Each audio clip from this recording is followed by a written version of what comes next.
ನೋಡಿ, ಬಹಳ ಸ್ಪಷ್ಟವಾಗಿ ಮಾನ್ಯ ಮುಖ್ಯಮಂತ್ರಿಗಳು ಹೇಳಿದ್ದಾರೆ.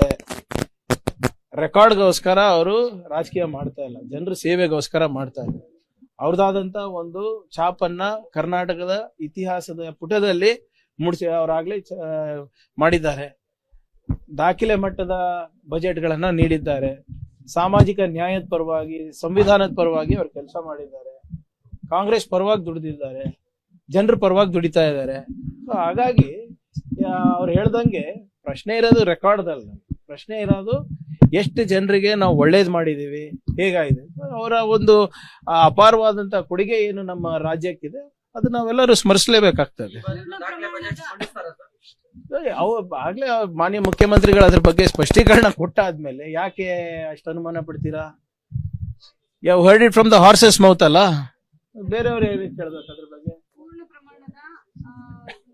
ಅದ್ರ ಬಗ್ಗೆನು ಅವ್ರು ಸ್ಪಷ್ಟೀಕರಣ ಕೊಟ್ಟಾದ್ಮೇಲೆ ನಮ್ಮಂತವ್ರಿಗೆ ಕೇಳಿ ಪ್ರಯೋಜನ ಏನು? ಇಲ್ಲ, ಪ್ರಯೋಜನ ಏನ್ ಹೇಳಿ, ಈಗ ಅವರೇ ಹೇಳಿದ್ದಾರೆ.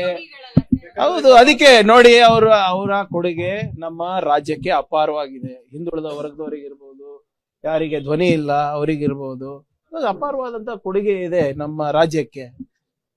ಆದ್ರಿಂದ ಈಗ ಕಾಂಗ್ರೆಸ್ ಪಾರ್ಟಿ ಗುರುತಿಸ್ಬಿಟ್ಟೆ ಅಲ್ಲ ಅವರಿಗೆ ನಾಯಕರಂತ ಮಾಡಿದ್ದು. ಈಗ ವಾಟ್ ಎವರ್ ಇಟ್ ಈಸ್, ಅವರು ಬಜೆಟ್ ಮಂಡನೆ ಬಗ್ಗೆ ಇರಬಹುದು, ಪೂರ್ಣಾವಧಿ ಬಗ್ಗೆ ಇರಬಹುದು, ಅವ್ರು ಸ್ಪಷ್ಟೀಕರಣ ಕೊಟ್ಟಾದ್ಮೇಲೆ ನಾವು ಮಾತಾಡೋದು ಸೂಕ್ತ ಅಲ್ಲ.